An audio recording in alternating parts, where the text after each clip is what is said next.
Langani, você acredita que com essa manifestação da Procuradoria-Geral da República, as chances de, primeiro, Bolsonaro e seus aliados se tornarem réus aumentam de fato e as chances também de uma provável prisão do ex-presidente Jair Bolsonaro também aumentam?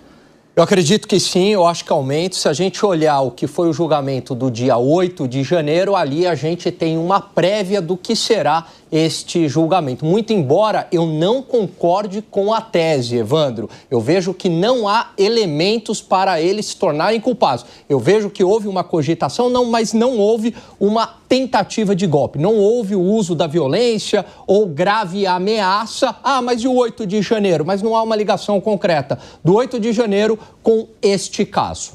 Ô, Piperno, como é que você avalia? Eu avalio como um conjunto de indícios bastante robusto, né?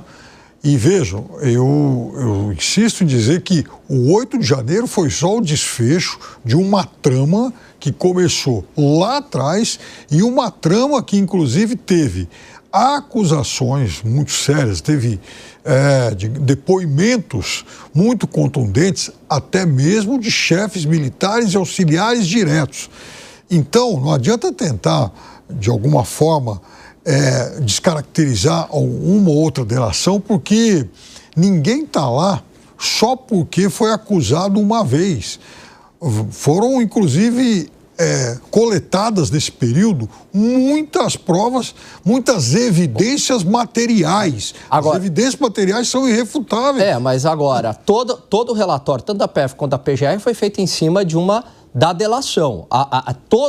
Tudo isso é em cima da delação do Mauro Cid. Eu acrescento aqui que o documento da PGR fala que a denúncia descreve de forma pormenorizada os fatos deleituosos e as suas circunstâncias, explanando de forma compreensível e individualizada a conduta criminosa em tese adotada por cada um dos denunciados. É o que diz o documento apresentado pela Procuradoria-Geral da República, que destaca, então, que haveria a quantidade de fatos necessária e também que as condutas são individualizadas para tentar escapar dessa crítica de que os julgamentos seriam feitos ali num combo e que todos seriam punidos da mesma forma. Pois mas o que eu vejo desses fatos individualizados é fatos que comprovam uma cogitação de um golpe, mas não uma tentativa de fato. Inclusive, a delação do Mauro Cid, inicialmente, ela foi rejeitada pela PGR. 3 dias depois, o relator do caso, o ministro Supremo, foi lá e colocou ela para validar. Agora, não vejo elementos concretos de tentativa. Eu vejo elementos concretos de cogitação. Isso teve. Agora, de tentativa, vias de fato, não.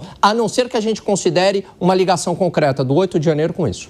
Esse seu argumento, Gani, se parece muito com o que apresentaram as defesas dos acusados até aqui, porque elas dizem que a PGR não trouxe provas que comprovem os crimes imputados, disseram que não tiveram acesso a todas as provas que estão sendo utilizadas nas investigações da Polícia Federal e que bancaram a denúncia da Procuradoria-Geral da República e também argumentam que o ministro Alexandre de Moraes teria extrapolado as suas funções ao agir de certa maneira como alguém que também conduz a investigação, participa do processo e etc. Estes são alguns dos argumentos apresentados pela defesa. Pode falar, Piperno.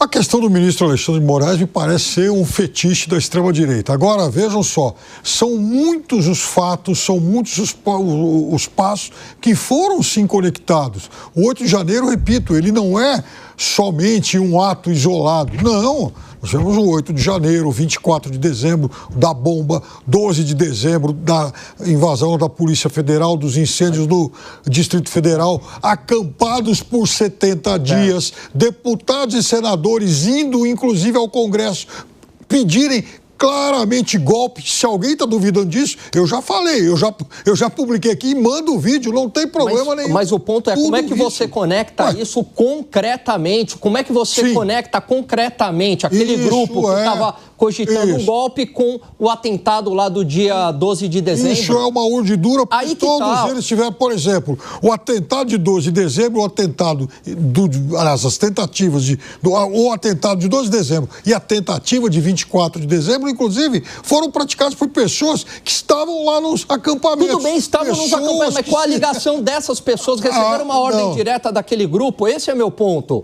Né? Porque, tudo bem, a circunstância você pode alegar que houve, mas houve algo concreto. E depois tem uma outra fraqueza moral da defesa que a direita faz em relação a isso. A fraqueza moral é a seguinte: a direita, ela assume que pode ter havido uma cogitação, isso eu falo.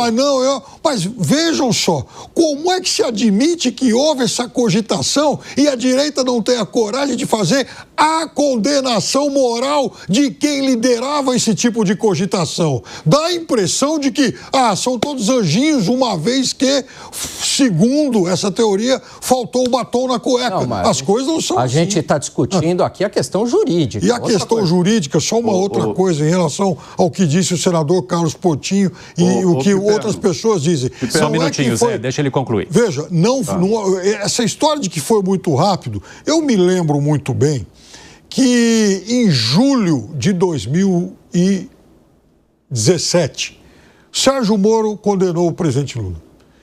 Aí, já em janeiro de 2018, o presidente foi condenado na segunda instância, no intervalo até inferior a 6 meses. Então, veja, e naquele momento eu disse, puxa vida, eu gostaria que a justiça brasileira tivesse essa celeridade com todos os processos. Talvez ela tenha aprendido a ser um pouco mais rápida.